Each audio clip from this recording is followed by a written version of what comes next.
વેકેશનનો સમયગાળો છે અને તમામ લોકો પ્રવાસ કરતા હોય છે, પરંતુ પ્રવાસ ક્યાંક પરેશાની બને તો આવું જ આજે કંઈક મુસાફરો સાથે સર્જાયું છે.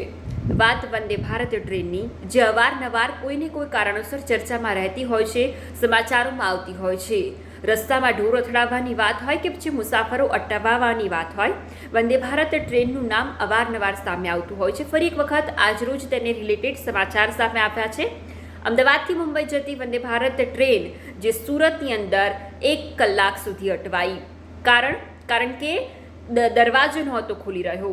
જે કોચ 14 છે તેનો દરવાજો નહોતો ખુલતો અને સુરત સ્ટેશનની અંદર મુસાફરો આ કોચની અંદરથી ઉતરી ન શક્યા. ટેકનિકલ ખામીના કારણે દરવાજો ન ખુલતા રેલવેના જે અધિકારીઓ છે તેમના તરફથી મેન્યુઅલી દરવાજો ખોલવાની ફરજ પડી, જેના કારણે 1 કલાકથી પણ વધુ સમય સુધી મુસાફરો અંદર જ અટવાયેલા રહ્યા. જો કે તમામ લાઇટ અને એસી બંધ કરવા છતાં પણ દરવાજો નહોતો ખુલ્યો, જેથી તેમનો પ્રવાસ મુશ્કેલી બન્યો.